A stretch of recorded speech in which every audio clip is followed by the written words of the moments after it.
I was really tired, got sick really easily, really sore muscles. I lost 11 kilos in about 7 months. I would spend all day either in bed or on the couch. Like moving to the couch was seen as like a good day because I was able to actually get out of bed, walk to the couch, and then just lie there all day and then go have a shower at the end of the day. But I remember at the worst of it, the process of just having a shower was so exhausting for me that like I had to sit there for 50 minutes just to get the energy to dry myself off and take myself to bed. Hello, everyone, and welcome to this chronic fatigue syndrome recovery interview with Nicholas Hendry. Nicholas, hello. Thank you so much for joining. I really appreciate it. My pleasure to be here. I was really excited when I got that email to inviting me onto the podcast. So happy to be here. Yeah, I mean, it's just so cool to be able to share your story of hope and inspiration. You going through, chronic fatigue syndrome firsthand, and me witnessing that, watching you kind of struggle and then, see your journey, and then obviously now you living a full life. It's pretty cool. You've got a few extra add-ons now. You've got the beard, which you didn't have back in the program. It's looking very good. Yeah, no, that's definitely new. But yeah, like I had chronic fatigue when I first got unwell when I was 18, and it really sucked. I graduated high school, and then in the following January, so I had like a month out of high school, I got really sick with a viral infection. But at the time I was just like, oh, you're young, bounce back after a week kind of thing. Didn't really like stop to think about it. And so because I just finished high school, like I moved down to Brisbane, which is our state's capital city for all you non-Australians. And started uni, but once I started uni, I got sick again, and I was really unwell for like weeks, and it was probably like one of the worst illnesses that I ever had. But basically, like I never recovered from being sick that second time, and as a result, I was just too sick to continue with uni. So I had to withdraw from uni and come back live with my mum. And so that went on for like a couple months of just me being really sick and tired. And then I remember, I think it was about June of that year. So I'd kind of been sick for about 5, 6 months. And my mum was like, okay, this is ridiculous. You've been sick for so long. Let's take you to the doctor. So we went to the doctor, and I'm sure like this is a familiar experience with like, others who have had CFS or other chronic health conditions. They did all the tests under the sun, and there was nothing, the test showed that there was nothing wrong with me. Like everything should be healthy. And the doctor was like, well, I don't really know what's going on. So, and like during this time, that first year I was sick, it was really hard for me because I was 18. It was supposed to be like the year of, moving out of home, like having lots of fun and really, venturing out into the adult world. But like I was just stuck at home, constantly sick, constantly tired. So like that was really hard mentally and emotionally for me. And it was also quite hard because I have a twin brother. And so watching him, be able to like experience all this, his life and have a lot of fun and like, not be sick at all was like quite hard for me. But yeah, that was yeah, really tough. But anyway, like after I was still sick for a while, and then my mum actually, she did some research and she found you and CFS Health, and got me to watch a couple of your YouTube videos, and then that's where we kind of like, okay, I've got chronic fatigue, like I've got all the symptoms. And so that was kind of, I never really got like an official diagnosis from a doctor, but it was just kind of like a process of, elimination. There was nothing else really wrong with me, yet, I was really tired, got sick really easily, really sore muscles. I lost 11 kilos in about 7 months. So like, there was clearly something wrong with me. But yeah, then I found the CFS health page and kind of having that diagnosis and, seeing that, you had CFS and you got better, and like all the other guests that you interviewed, like that was kind of really inspiring. But yeah, I was really sick for probably 3 years. And yeah, I was just the worst of it. Like I couldn't get out of bed. I kind of tell people like at the worst of it, this is kind of the example I use, but like I would spend all day either in bed or on the couch. Like moving to the couch was seen as like a good day because I was able to actually get out of bed, walk to the couch, and then just lie there all day and then go have a shower at the end of the day. But I remember at the worst of it, like just I would get out of the shower and just be so tired from like having to, wash myself and be in the shower that I would sit on the end of the edge of the bath until I had enough energy to like dry myself and take myself to bed. And I remember one time, I think I sat there for about 50 minutes on the end of the bath just because I just couldn't get up. I was too, the process of just having a shower was so exhausting for me that like I had to sit there for 50 minutes just to get the energy to dry myself off and take myself to bed. Mm. So yeah, it was really hard for quite a number of years, and I was still trying to make myself go to work for the first, I think, 2.5 years, which was a really, in hindsight, a really terrible thing to do. But I think why I continued to go to work was that I was still like, I really didn't want to give up that because I'd given up so much, like with uni, being able to exercise because I was quite fit before I got sick. I was hardly seeing my friends, and I'm like, I don't want to give up on work. Like, this is like the one thing I have in my life. Mm. But eventually, like, I reached a point that's like, it's not, I'm going to work and then I'm working, like, I think I was only doing like 10 hours a week.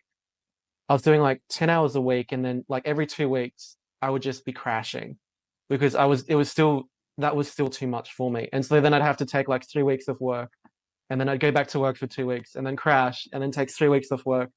And it just really, like, it wasn't working out. And so then I decided it's like, okay, I need to stop work and just rest. And I think it was about this time that I discovered the CFS mentorship program. And I think being a part of that really helped, like, kind of actually kickstart the recovery process. Like, I found that was really good being in the mentorship. So I can kind of, yeah, like talk about my experience in the mentorship.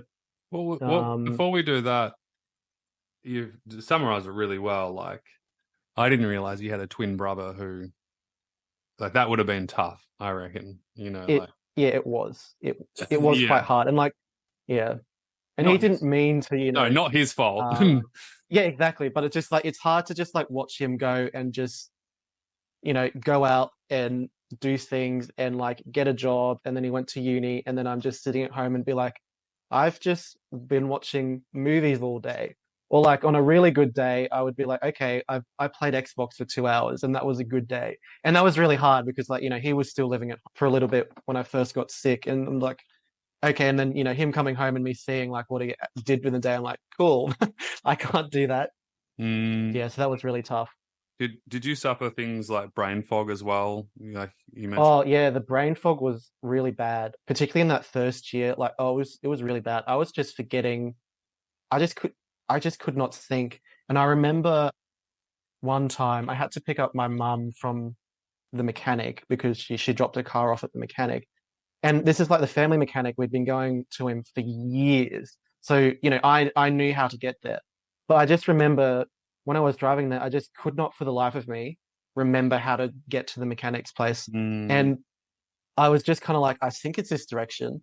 And just I did get there eventually, but I'm just like it was yeah, it was kind of scary in the moment because I'm like, I just can't remember where the mechanic is. But fortunately, just through kind of like driving around, I did get there. But Mm. yeah, it was really bad. It's just you just can't like think properly, and that was really hard as well.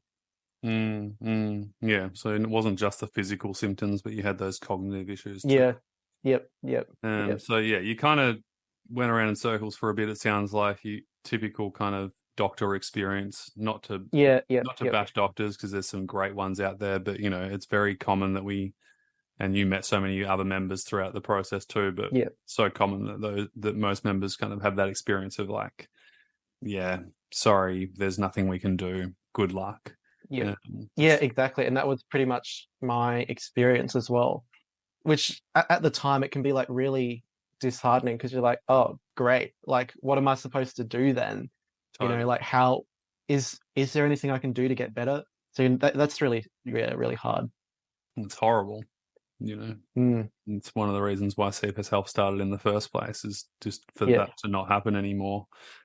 yeah. Okay, so fast forward a few years, you kind of, you didn't have any help. You were doing the best with what you could, obviously, and which, is a good effort in itself. Your mum discovered CFS Health. What did you think Yeah. originally? I think there's kind of, sometimes it's really annoying when family members show you things, like, obviously it sounds like you had a great relationship with your mum, but sometimes it's like, oh, you try this, try this. Oh, I heard this supplement's good. Do that. Like, what did your mom, like? Where were you at when she was like, oh, what about this? Like, do you think would you like to try this? I think like initially I was a bit, I think, resistant to it because I think in the early stages and it probably wasn't until like I stopped work. I was still very much in denial that like I'll just wake up and it'll be better.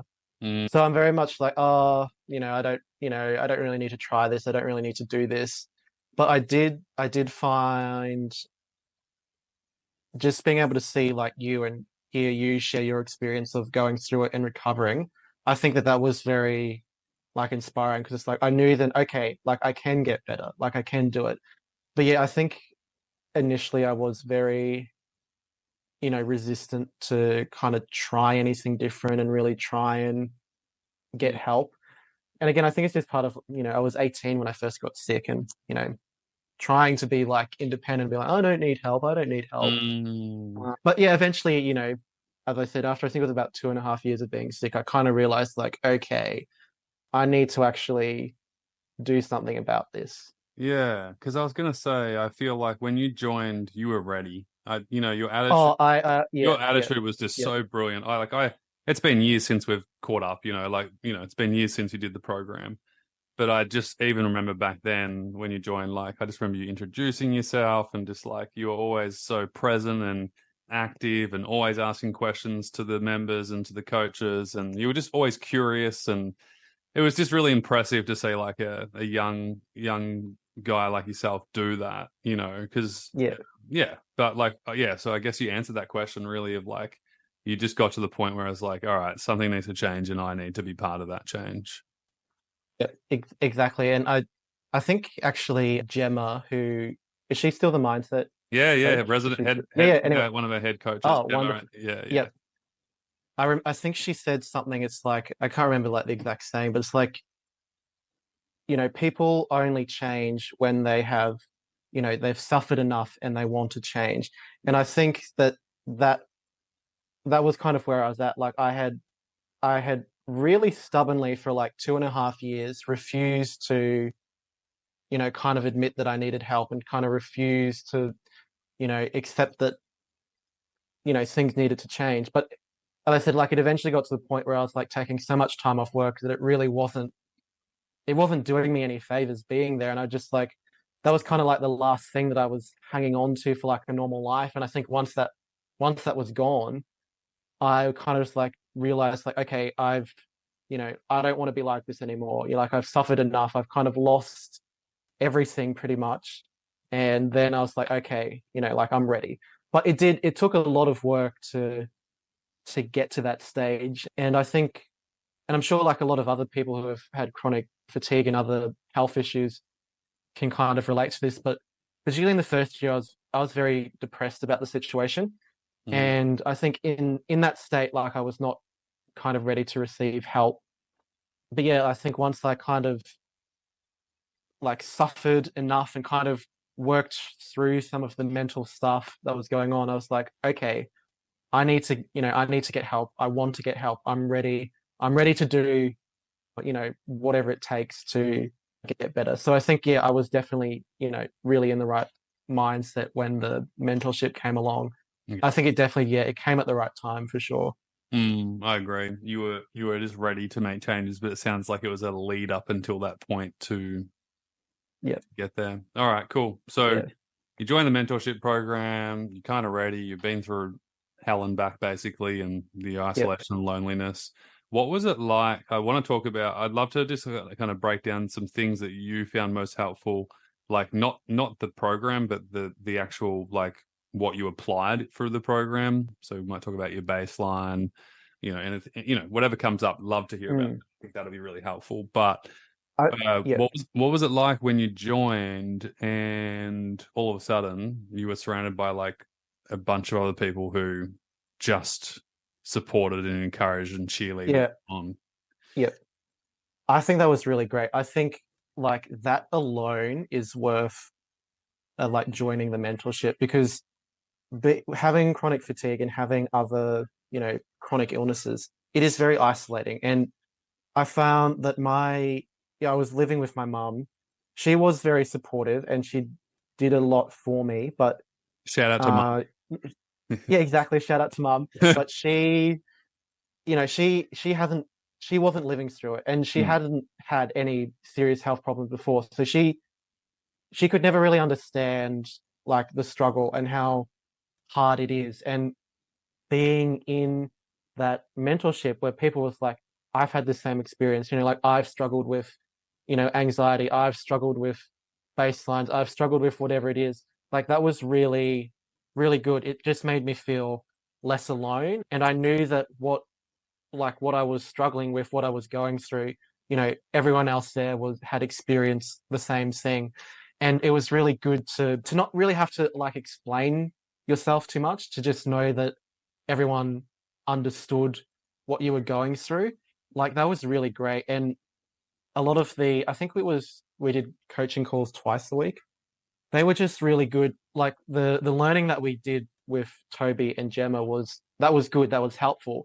But just talking to the other members of the group and hearing their experiences and sharing what had worked for you and what hadn't worked, like mm. just that kind of community was just really great. And I've even stayed in contact with a few of the people that I went through the membership with, and it's just was like such a that sense of community was just really awesome. And I think it really gave me a lot of the motivation and accountability to like apply what we were learning about. I just think that was really great. I do think, being in the mentorship absolutely like helped my recovery. And yeah, I think a big part of that was being in a community of people that were experiencing the same things. Mm. So yeah, it was great. Yeah, everyone says the same thing, and it's something that you kind of don't expect when you join, because it's just like, you're not joining for community. Obviously, you're joining to get better, but part of getting better is having that community, and there's an energy and Exactly. a purpose that you kind of Yep. get with that, and Yep. I vividly remember how how much you got from it, but how much you gave back too. And I think giving back for you was part of your Oh, yep. progress. Was like, as you were getting better, you were sharing what was working for you. I think even on a coaching call, you Yep. were able to share that with everyone listening. And yeah, I think that's Yep. really powerful too. Okay, cool. Oh, So exactly. Yeah. what were some of the things that you implemented that helped you the most throughout your journey? I think, the idea of baseline and working out what you can actually do within a day without any, setbacks or pain or tiredness the next day. I think that was really good. And, also kind of understanding that, baseline's not like a straight line. It's not like every day is going to get better. It's, more of like a wave kind of thing, and understanding like it's okay to have a bad day. It's okay to do less if that's, if you're feeling a bit more tired that day, like that's okay.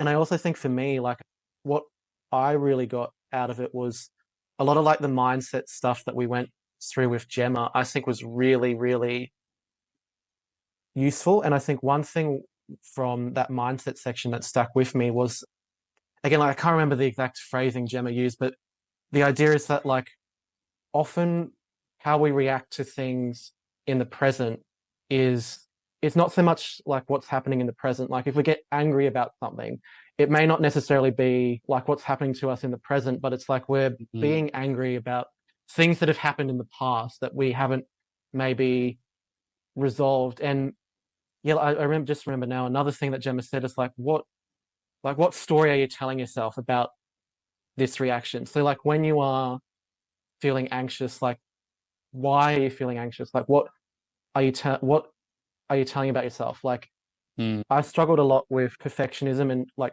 really pushing and trying That's like right. my absolute best and giving it like 110%. I And I remember. just remember, Yeah. yeah, yeah, yeah. And I think I remember Gemma was saying that like a lot of that anxiety around, you know, got to do more, got to be more.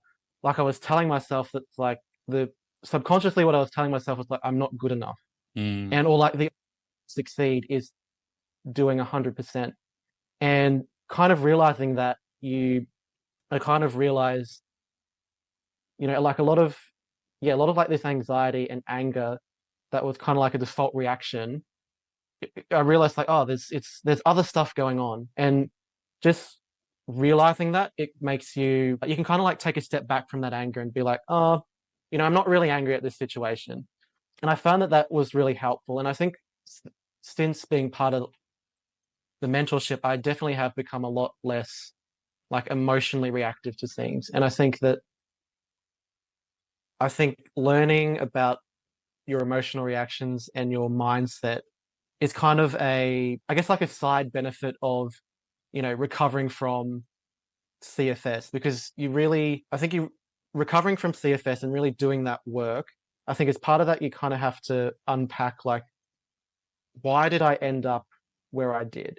And, CFS, a lot of, like in my experience, it was like the outside trigger was these really bad viral infections. But I also came to realize that like a lot of, um, I was pushing myself a lot. I was working, I was at uni, I was going to the gym and swimming like 4 or 5 times a week. And I think, in hindsight, I think I was doing too much, which probably led to me getting sick, which then, triggered the whole CFS thing.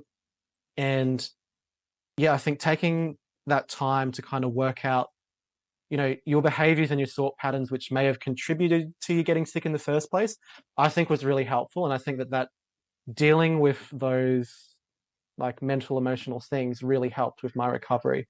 And, mindset is a big part of the CFS health mentorship. And I think I really got a lot out of doing that work. I think that was really helpful. And That's like the stuff that I've learned there has like really benefited my life now that I yeah. have recovered. So true. Like we often say this isn't a recovery program, this is a life program. But Yeah, yep, yep, one of the yep. things I'll just speak quickly to as well is like, yeah, mindset is so important, but that doesn't mean it's a mindset problem that Yeah, yep. you know, I think some people can get easily offended when it's just like, oh, are you just saying it's all in your mind? It's like, no, Yeah, no, no, no. mindset matters so much because it's like Yep. from there, what do you do with your behavior and your actions, which Yeah, is yeah, yep, obviously a yep, byproduct of doing that mindset work. But it yep, takes a yeah, holistic exactly. approach and it takes everything. It's Oh, like for sure. baseline, nutrition, Yep, mindset. But I think you came into it at the right time with yep. your mindset to make those changes and become aware because ultimately what you're saying is Mm, like, you were able to take a step back and have a calmer yep, response, not reaction response. And that yep, was able to calm your nervous system. And I remember you doing all this work. Like I remember the progresses you were making, and yep, yep, perfectionism was a huge one that took a little while to get rid of. Basically, yep, this yep, this 110% perfection yep, person yep. all the time was freaking exhausting. Oh, yes, tiring. I love So that. So tiring. it's like you reverse engineered it. I think a lot of people at home struggle with the same thing. But what you're telling me here is that, like, the way I reverse engineered letting that perfectionism go is by actually looking deeper beyond why Mm. am I trying to be perfect right now? Yeah, exactly, Where's exactly. that coming Yep, from? exactly. Where did this Yep, come yep, from? Yeah, and yeah, diving yep, deeper. Love it. yep. Absolutely love it. What else did you find that significantly helped you through your recovery and your progress? Like obviously getting your baseline right, being able to do your day to day without feeling worse the next day, obviously is a game changer. Maintaining that and progressing that is what you did. The mindset stuff. Was there any nutrition and movement stuff that you implemented throughout your journey? Yeah, I do remember I was eating pretty healthy most of the time, but I think that, yeah, the nutrition, it's reminded me of another good point. I was also about a few years into when I was being sick, I don't know why, I just had a blood test done, and I realized that I was iron deficient. And I think when I then fixed that, which took a little while, I had to take some iron supplements and then, introduce a bit more red meat into my diet. But once I fixed that, I did notice a bit of a improve. And I think like if there's a bit one kind of advice that I can give to people who do have CFS and are struggling with health conditions is just go and make sure that like everything else is good. Like, cover your bases. Like, 100%. are you, yeah, like for me, iron deficient, like that was an easy fix. Fixing your sleep if you've got a bad sleep routine is good. Making sure you're getting daily exercise and movement, even if that's really gentle, I think is really important. And so, yeah, make sure all your basics and like everything else is good. And, you'll probably find that that's going to make a huge difference. But yeah, I think the one other thing, and this was more so, I think, after I had recovered a bit and had more energy to do things, is, well, going in and doing things. And like the only way I think that I got better was, to slowly introduce more into my daily routine. But, Yeah. in saying that, you do have to be careful. And it's like you need to be constantly assessing, like, okay, did I do too much this time? And then, dial it back. Because another thing that I struggled with when I kind of left the mentorship and was slowly getting back into life, when I went back to work, I found that really mentally I was so anxious about that. And I went through like a lot of, meditation and mental exercises to help with that. But I think the biggest thing which helped get rid of that anxiety was simply showing up to work. Initially, I was only doing 3 hours a week Hmm. and just showing up every week and training my brain to be like, no, work is, you can do this. It's not a place where you need to be anxious. And I Mm. kind of applied that with, everything when I started going back to the gym, which was a couple years later. And initially, again, that was quite, anxiety inducing because in the past, when I was sick, doing exercise was always like a disaster. Mm. And so, yeah, I was quite anxious about doing that. But by slowly and consistently, going to the gym, I think I was doing once or twice a week is how I started. And just doing that consistently until, I got to a place where it's like, I love going to the gym now. There's no anxiety around that at all. So, yeah, And I it's because think, you're healthy as well. Like the other thing is like you're healthy as you're progressing, you're getting healthier and stronger anyway. So you're building up your capacity, which appropriately meant that you could go to the gym. It's just that, like you said, you just have to pattern interrupt that old thought yeah, exactly. process Yep, yep, and build a new one, which is so yep, good. yep. So, yeah, I think that's been a really, yeah, good lesson is that, yeah, to interrupt those thoughts and those patterns, you need to kind of replace those thoughts with like different experiences and different, successes. Yeah. There's just, yeah, there was so much that I learned from being in the mentorship. Like I could talk about it for hours and hours. It Well, really, really did help a lot. you almost you were giving out so much advice, but it was just before you left because you were doing so well, as you progressed over that 12 months when you were with us. Like I just remember, like I'm like, man, Nicholas could be a good coach one day. I'm like the way he's going. Where are you at now? And like, what's a day in the life of Nick now? Give us an update. You're obviously going to the gym, you're working, you're growing a seriously cool A beard. bit, yep. Yeah, so last year I returned to uni after Oh, I wow, think like cool. 8 years or something. Congrats. Oh, thank you. And I'm halfway through. I'm doing a Bachelor of Secondary Education Brilliant. because, yeah, I think as you kind of touched on, like being in that mentorship and I kind of like, oh, I actually like teaching and I like Yeah. helping people. You're good And at it. I'm just like, oh, okay, because let's be a teacher. And I would never have thought that I would have been a teacher, when I first left school. So, and I think that kind of speaks to how transformative, CFS can be in changing Mm. your outlook and your values. So yeah, I'm doing that. The first semester back at uni was quite challenging because I wasn't really used to that kind of cognitive work. I hadn't really done that for 8 years. Yes, I'd love to talk about this And for a that, second. yeah, Yeah, and that because was yeah, go. I want to hear about that, this. yeah, that was quite hard. And I don't think I realized like how tiring it can be to like use, your brain all day to to be in classes and, to be taking notes and then, go home, write assignments. I didn't realize like how tiring that can be. And, the principles that I learned about rest and pacing myself, like physically, like I then had to kind of apply that to, mental exercise as well. And yeah, I had to kind of, pace myself and limit how much study I did do because I found that in that first semester, I think I was kind of pushing myself a bit too much. And but after that first semester, I kind of got into a bit of a routine, kind of knew, you know, how much of that mental work I can really do in a day, kind of space that out better throughout the week. And yeah, from that second semester in my first year, things just went so much better. Well, because also But you have to remember that your brain's not used to 8 years of doing nothing. Then yeah, exactly, you know, exactly, and exactly.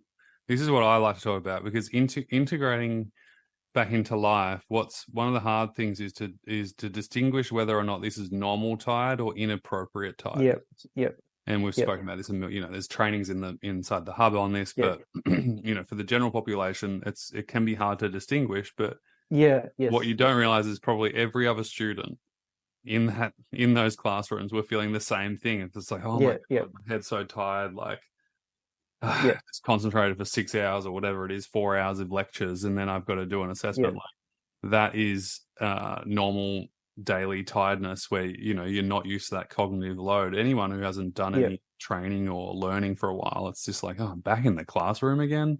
yeah, And it just is cool that now it's normal because it is normal for you. yeah, yep. You know what I mean? Yeah, Yeah. exactly, exactly. So yeah, like I've gone back to uni now, really enjoying that. I've got You're going to be such a good uh teacher, by the way. oh, thank you, thank you.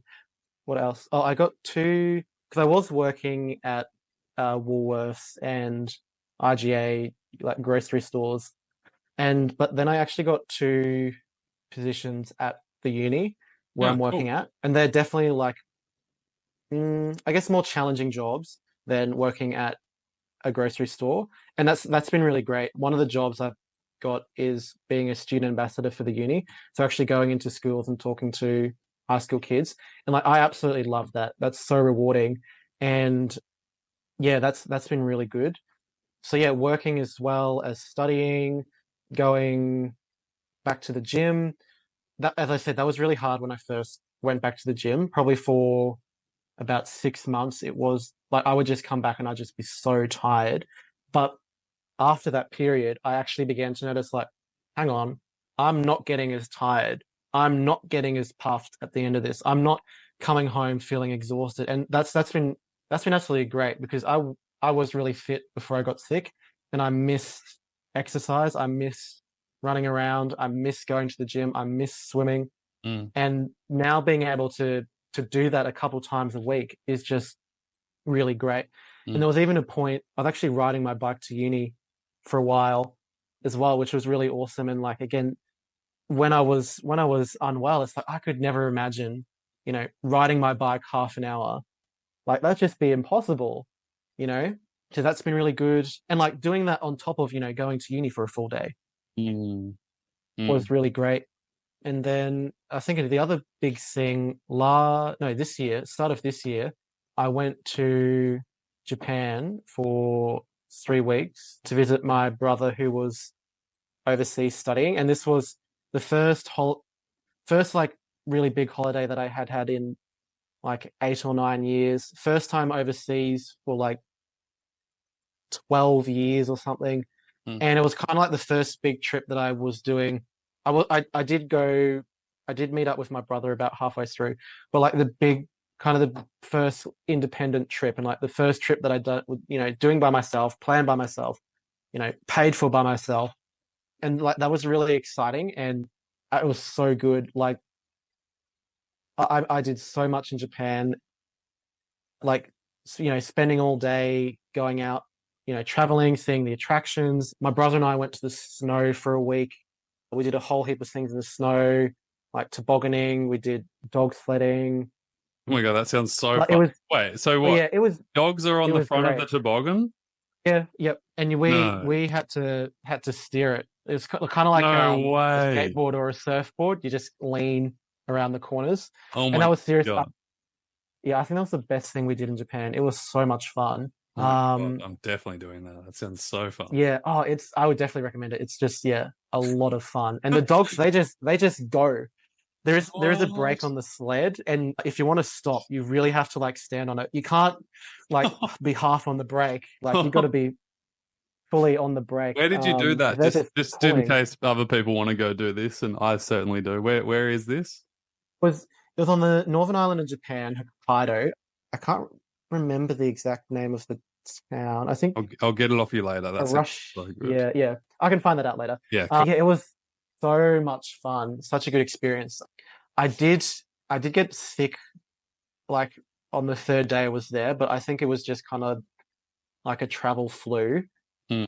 But after about 2 or 3 days where I did take it a little bit easier, I did get over that and could then, enjoy the rest of the holiday.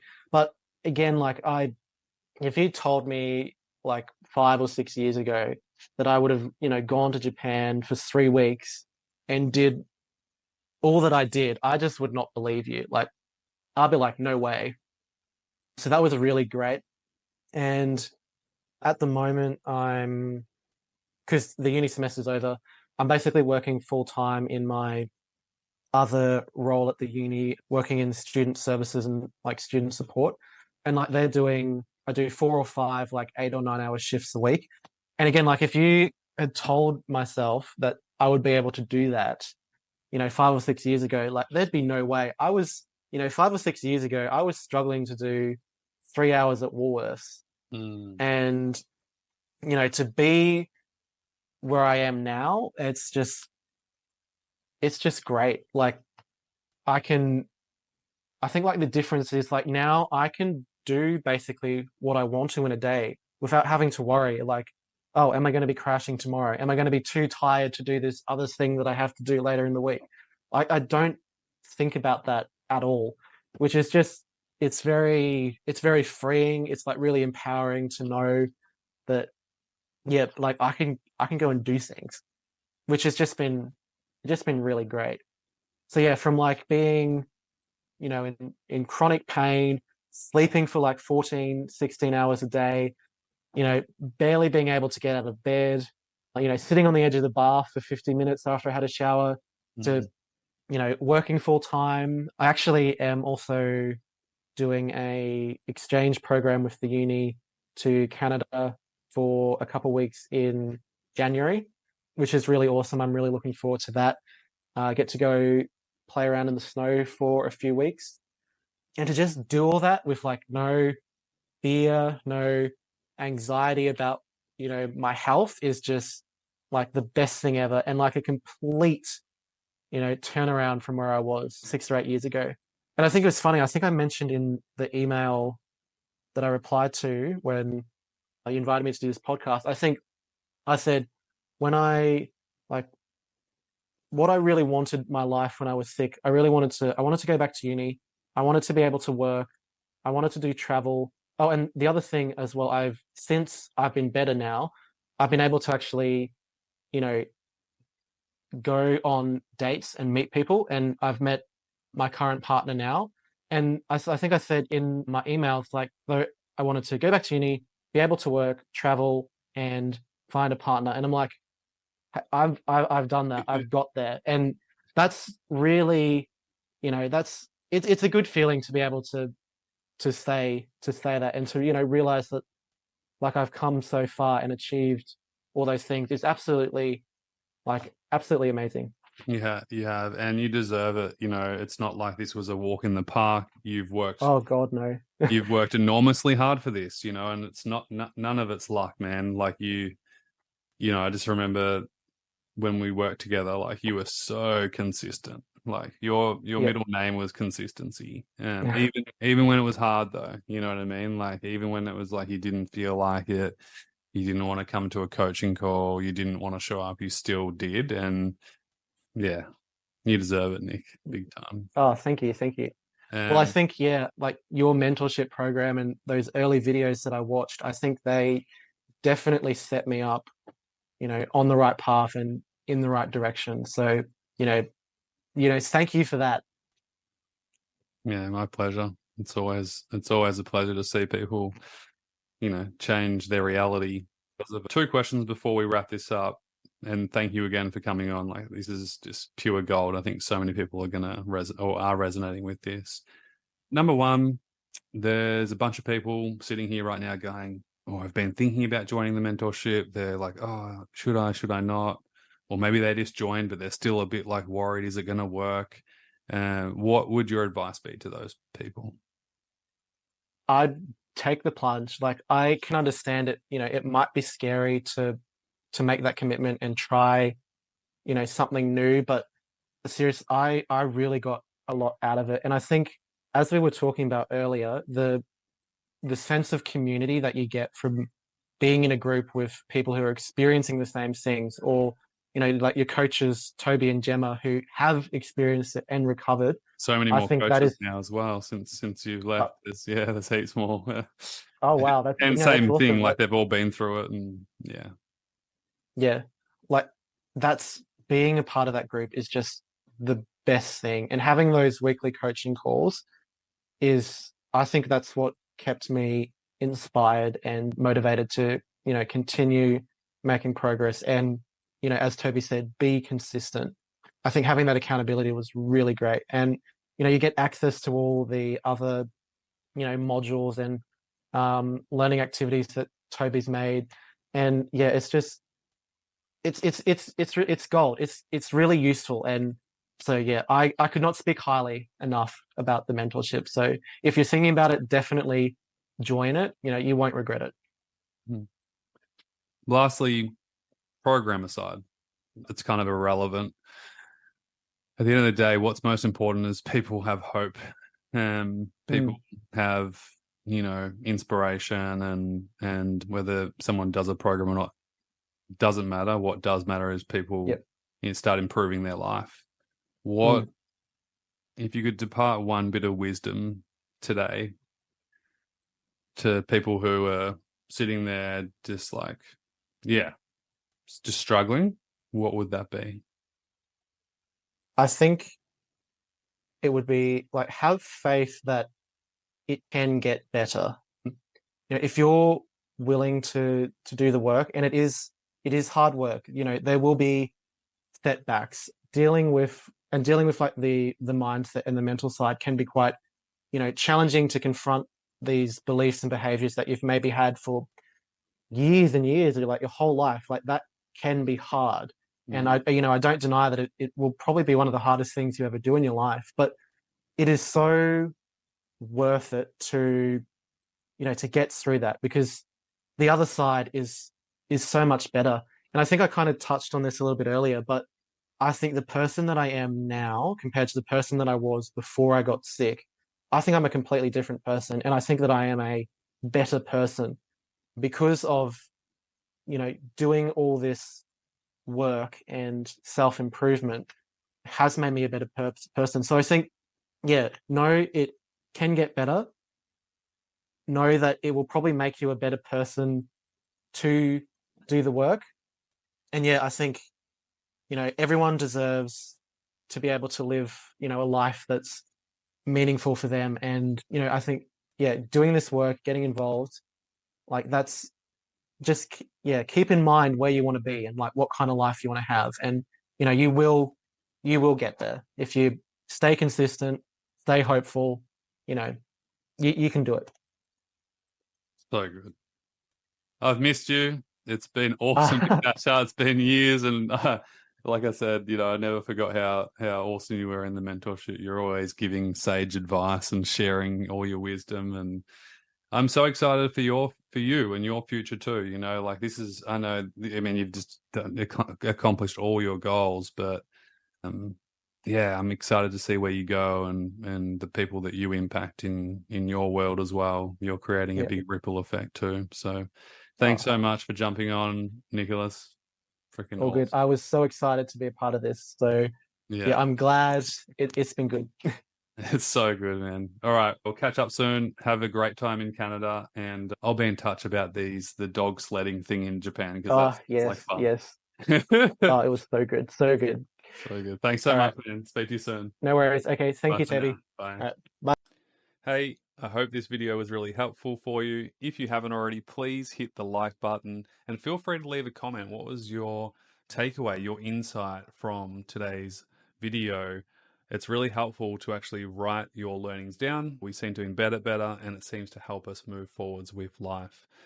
Here are 3 ways we can help you right now whenever you're ready. The first way is make sure you add yourself into our free information recovery group on Facebook. We'll leave a link in the description below. It's a really supportive, encouraging place. There's no negative venting. You can ask questions to other people. There's something like 8,000 people in there right now. And I'm sure by the time you're watching this video, there's even more. So go over there right now. We share success stories. We share our latest free trainings that come to the public. And we always share upcoming information about upgrades inside our program. And also when we offer free webinars or free information nights that can further help you with your own recovery. The second way we can help you, which is one of my favorite, is through all our free trainings. We're going to leave a link in the description with our favorite free trainings that we know can help you start your recovery. Whether that's through our baseline training, which will help you stop pushing and crashing, our 3 stages of recovery to figure out exactly where you're at and know what to do next. Or my favorite, which is our guest panel workshop, which was actually exclusive for our members. It was so damn good that I actually asked them, can we share this to the public? They all said yes, all 5 of them. So thank you, past members. They share their 5 recovery secrets, and it's really powerful. There's tears, there's aha moments, there's real key insight and inspiration. And so whether you're a 1 out of 10 and you're really struggling right now, or whether you're further along in your recovery journey and you're integrating back into life, we have you covered. The third way we can help you is through our actual paid online recovery program, the Mentorship Recovery Program.